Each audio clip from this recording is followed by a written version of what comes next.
మిత్రులందరికీ నమస్కారం. ఒక చిన్న నీతి కథతో మళ్ళీ మీ ముందుకు వచ్చాను. చాలా రోజుల కిందట ఒక ఊర్లో రాము అనే ఒక పూజారి ఉండేవాడు. చాలా సౌమ్యమైన గుణం, ప్రతిదానికి భగవంతుని పైన నమ్మకం వేసి అతి సాధారణమైన జీవితాన్ని తను కొనసాగించాడు. ఇల్లు, గుడి తప్ప వేరే ప్రపంచం తెలియని వ్యక్తి. వాళ్ళ ఊరు గోదావరి తీరం పక్కన ఉన్న ఆహ్లాదకరమైన అందమైన పల్లెటూరు.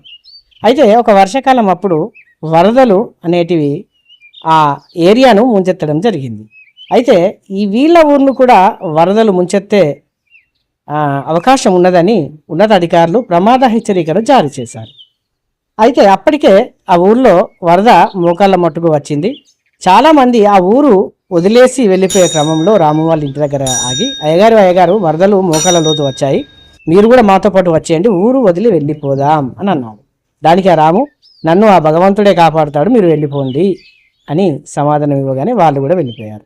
అదేవిధంగా వాళ్ళ ఇల్లు మునిగిపోయే స్థాయికి ఆ నీటి వరద వచ్చింది. రాము ఏం చేశాడంటే ఇల్లు పైకప్పు మీదికి ఎక్కి కూర్చున్నాడు, భగవంతుడే నన్ను కాపాడుతాడని ఒక దృఢ విశ్వాసంతో. అప్పుడే ఒక పడవలో కూడా ఒక ఇద్దరు ముగ్గురు వ్యక్తులు వచ్చి, అయ్యగారు వరదలు ముంచెత్తుతున్నాయి, ఈ పడవలో మిమ్మల్ని సురక్షితమైన స్థానానికి మేము చేరవేస్తాము రండి అని అడిగాగానే దానికి కూడా భగవంతుడు నన్ను కాపాడుతాడు మీరు వెళ్ళిపోండి అనే ఒక సమాధానాన్ని రాము ఇవ్వడం జరిగింది. అలాగే ఆ ఇల్లు పైకప్పు కూడా మునిగిపోయింది. ఆ పక్కనే ఉన్న చెట్టు పైకెక్కి ఉన్నాడు.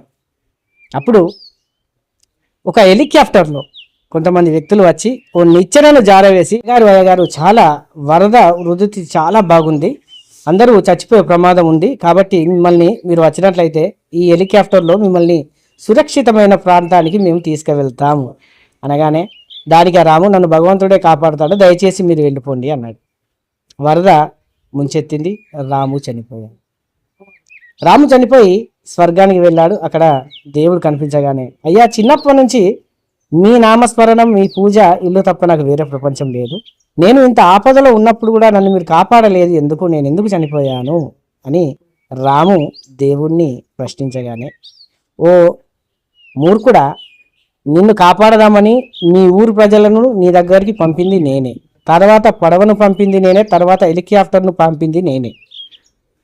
గాలిలో దీపం పెట్టి దేవుడే కాపాడుతాడు అనుకోకుండా 2 చేతులు అడ్డు పెట్టి మన ప్రయత్నం మనం చేయాలి. నేను కాపాడదామని నేను శతవిధాలుగా ప్రయత్నిస్తే కూడా దేవుడే కాపాడుతాడు అన్న ఒక అంధవిశ్వాసంలో నువ్వు మునిగి చనిపోయావు. ఎందుకంటే దేవుడి రూపంలో వచ్చి కాపాడాడు కదా, మనుషుల రూపంలో నిన్ను కాపాడేందుకు మనుషులను పంపితే కూడా నువ్వు అర్థం చేసుకోలేదు. కాబట్టి మిత్రులారా, ప్రతిదానికి దేవుని పైన భారం వేయకుండా మానవ ప్రయత్నం కూడా మనం చేయాలి. ఈ కథ కూడా అర్థమయ్యే వాళ్ళకు మాత్రమే అర్థమవుతుంది. మీలో ఒక్కడు మీ దూడపాక శ్రీధర్.